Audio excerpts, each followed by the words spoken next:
Kisah Joko Tarub, cerita rakyat dari Jawa Tengah. Pada zaman dahulu, hiduplah seorang janda yang bernama Nyai Tarub. Ketika janda tersebut mencari kayu bakar di hutan, ia terkejut karena mendengar suara bayi.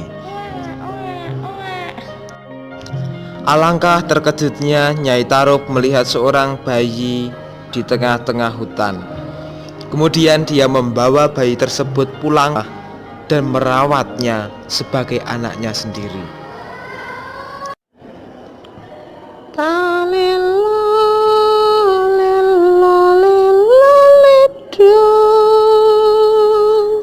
Anakku sing bagus dewe,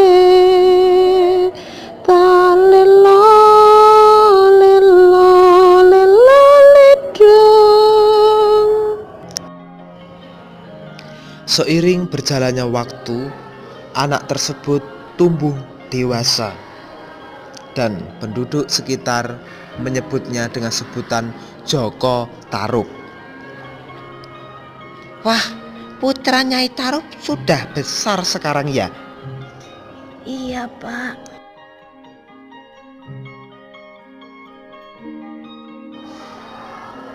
Joko Tarub sangat senang berburu di hutan. Setiap hari dia selalu berburu di hutan dan hasil buruannya itu ia masak di rumah bersama Nyai Tarub.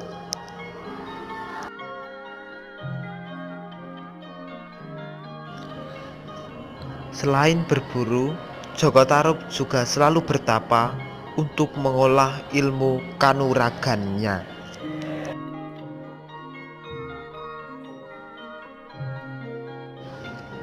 Pada suatu malam, ketika bulan purnama bersinar, Joko Tarub pergi ke suatu hutan. Padahal hutan tersebut adalah hutan terlarang, seperti yang dipesankan Nyai Tarub. Karena Joko Tarub memiliki sifat keras kepala, ia tetap ingin memasuki hutan tersebut. Akhirnya sampailah Joko Tarub di tengah-tengah hutan tersebut dan berjalan mengelilingi hutan itu. Alangkah terkejutnya Joko Tarub ketika dia melihat 7 bidadari sedang mandi di sebuah sungai yang mengalir di hutan tersebut. Kemudian Joko Tarub mencuri salah satu dari selendang mereka yang berwarna merah. Setelah berhasil mencuri selendang yang berwarna merah tadi, Joko Tarub bergegas untuk kembali ke rumahnya. Sesampainya di rumah, Joko Tarub segera menyembunyikan selendang tersebut di antara tumbukan padi di dalam lumbung rumahnya.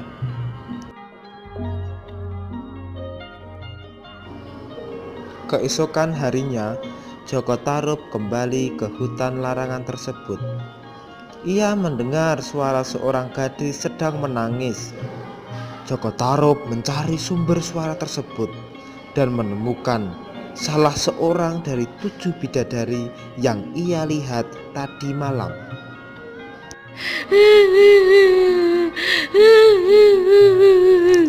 Kenapa kamu menangis, gadis cantik? Aku tertinggal oleh teman-temanku. Tertinggal oleh teman-temanmu? Dari mana kau berasal? Aku berasal dari negeri yang sangat jauh. Ikutlah bersamaku dan tinggal sementara bersamaku sampai teman-temanmu kembali di sini. Di dalam perjalanan menuju ke rumah Joko Tarub, mereka saling bercakap-cakap dan Joko Tarub mengetahui nama gadis tersebut bernama Nawang Wulan. Sesampainya di rumah, Joko Tarub mengenalkan gadis itu kepada ibunya. Nyai Tarub menyambut baik kedatangan gadis tersebut dan mengizinkannya tinggal bersama mereka.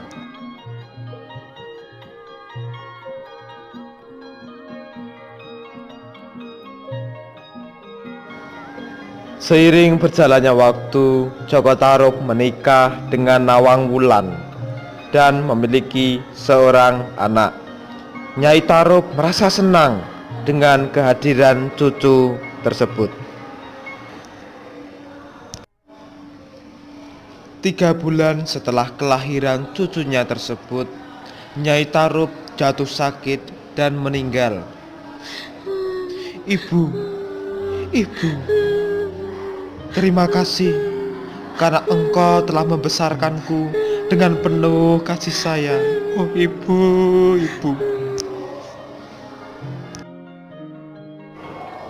Suatu hari sebelum Nawang Wulan pergi mencuci ke sungai, Nawang Wulan memberikan pesan kepada Joko Tarub. Kakanda, aku akan pergi ke sungai untuk mencuci pakaian.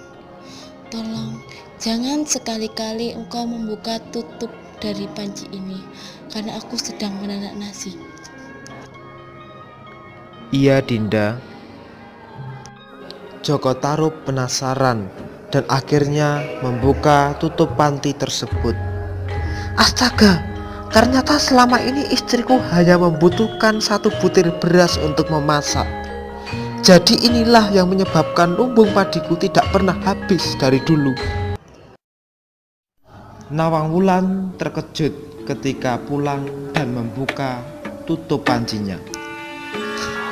Kakanda, bukankah aku telah berpesan kepadamu untuk tidak membuka tutup panci ini? Lihatlah, sekarang kekuatanku telah menghilang.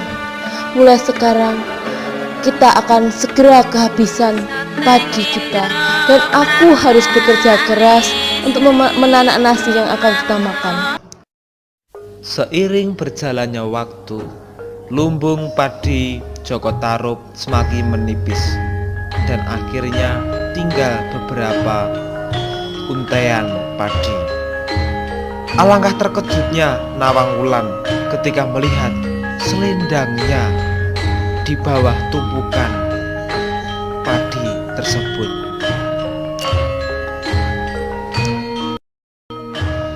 Kemudian Nawang Wulan segera menghampiri Joko Tarub.